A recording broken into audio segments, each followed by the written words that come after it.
स्वागत है आपका हमारे YouTube चैनल कहानियां बाय इनके पर। आज है हमारा 100 डे 100 स्टोरी का 28वां दिन। आज की कहानी है जीवन की गाड़ी। नई दिल्ली रेलवे स्टेशन पर ट्रेन अभी पहुंचने वाली थी। धीरे धीरे ट्रेन प्लेटफॉर्म की ओर बढ़ रही थी। दीपाली जी अपना सामान समेटकर आगे बढ़ रही थी। तभी उनके बेटे अक्षित ने उन्हें रोका। माँ आप रुको, सामान मुझे दे दो, मैं पहले उतर कर सामान उतार लूंगा, बाद में आप आराम से उतर जाना। ठीक है बेटा, लेकिन संभल कर, गाड़ी पूरी तरह रुक जाए तभी निकलना, दीपाली जी ने हिदायत देते हुए कहा। गाड़ी स्टेशन पर पहुंचती उससे पहले ही 3-4 कुली जबरदस्ती डिब्बे में चढ़ गए और अक्षित और दूसरी सवारियों से पूछने लगे, साहब आपका सामान उठा लूं? अक्षित ने पूछा, कितना लोगे? तो कुली 300 रुपए मांगने लगे। यह सुनकर अक्षित बोला, नहीं नहीं, यह तो बहुत ज्यादा है, हमें नहीं जाना, रख दो सामान नीचे। बात करते करते प्लेटफॉर्म आ गया। अक्षित और दीपाली जी नीचे उतर गए। वह कुली अब भी उनका सामान उठाने की कोशिश कर रहा था। अक्षित उससे पैसे कम करने के लिए कह रहा था। इसी बीच दीपाली जी की नजर दूर खड़े एक बूढ़े कुली की ओर गई। वह आती जाती सवारियों को एक आस से देख रहा था। दीपाली जी ने उसे इशारे से बुलाया, लेकिन वह नहीं आया तो दीपाली जी खुद उसके पास पहुंच गई। अरे मैं तुम्हें सामान उठाने के लिए बुला रही थी, तुम आए नहीं, चलना नहीं है क्या? बूढ़ा कुली इधर उधर देखकर बोला, मैम साहब ये जो कुली हैं ये भागकर ट्रेन में चढ़ जाते हैं, मैं चलती ट्रेन में चढ़ नहीं पाता। ऊपर से जिस सवारी को ये लेकर आते हैं उससे कोई दूसरा कुली बात करे तो ये उसे मारते हैं, इसलिए मैं आपसे बच रहा था। दीपाली जी को उस बूढ़े कुली पर दया आ गई। उन्होंने अक्षित के पास जाकर कहा, अक्षित हमें कुली नहीं चाहिए, इतने पैसे देने से अच्छा है अपना सामान खुद ले चलें। यह सुनकर दोनों कुली गुस्सा होते हुए दूसरे पैसेंजर से बात करने चले गए। कुछ देर में सामान उठाकर बाहर की ओर चल दिए।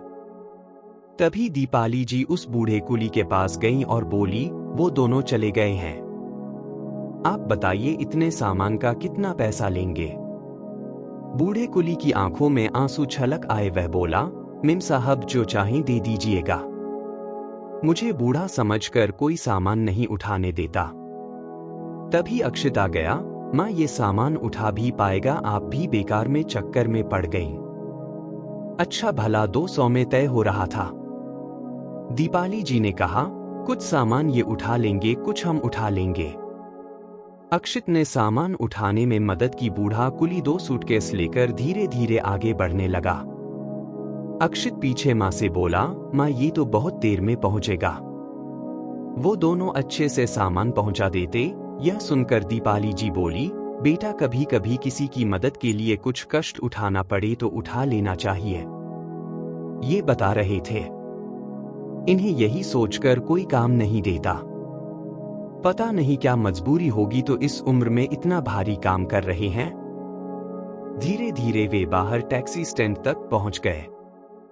अक्षित ने पूछा, बाबा कितने पैसे हुए? यह सुनकर बूढ़ा कुली बोला, साहब जो ठीक समझो दे दो। यह सुनकर अक्षित ने दीपाली जी की ओर देखा। दीपाली जी ने इशारे से 300 रुपए देने को कहा।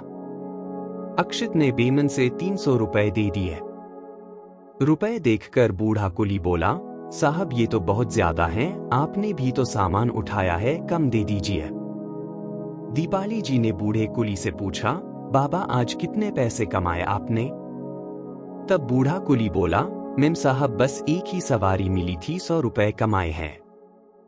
दीपाली जी ने कहा, आप ये पैसे रख लो और घर जाकर आराम करो, रात होने को है।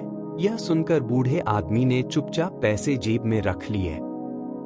दीपाली जी ने फिर पूछा, आप इतना भारी काम करते हैं, आपके बेटे काम नहीं करते? बूढ़ा कुली यह सुनकर रोने लगा। फिर आंसू पोंछकर बोला, मेरा जवान बेटा यही कुली था। एक दिन सामान उठाकर सीढ़ियों से उतर रहा था, पैर फिसला और गिरकर मर गया। अब मैं और मेरी पत्नी यही स्टेशन के पीछे झुग्गी में रहते हैं। वो घरों में काम करके कुछ कमा लेती है। मैं यहाँ बैठा रहता हूँ, कभी कभी आप जैसे लोग तरस खाकर कुछ काम दे देते हैं, नहीं तो खाली बैठकर घर चला जाता हूँ।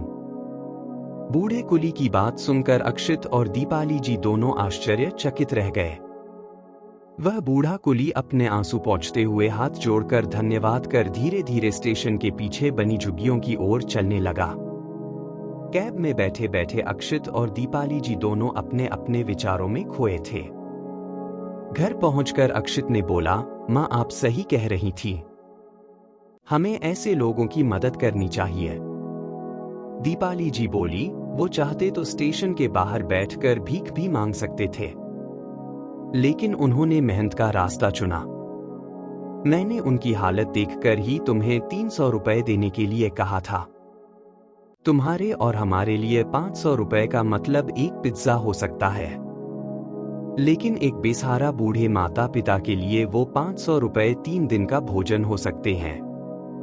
मैं कहीं भी सामान खरीदती हूँ तो ये ध्यान देती हूँ कि ऐसे व्यक्ति से लूं जो मजबूर हो, और मैं मोलभाव भी नहीं करती। माँ की बातें सुन और उस बूढ़े आदमी की मजबूरी जानकर अक्षित की आंखें भी नम हो गई थी। उसने कहा, माँ जब इनके हाथ पैर नहीं चलेंगे तब क्या होगा?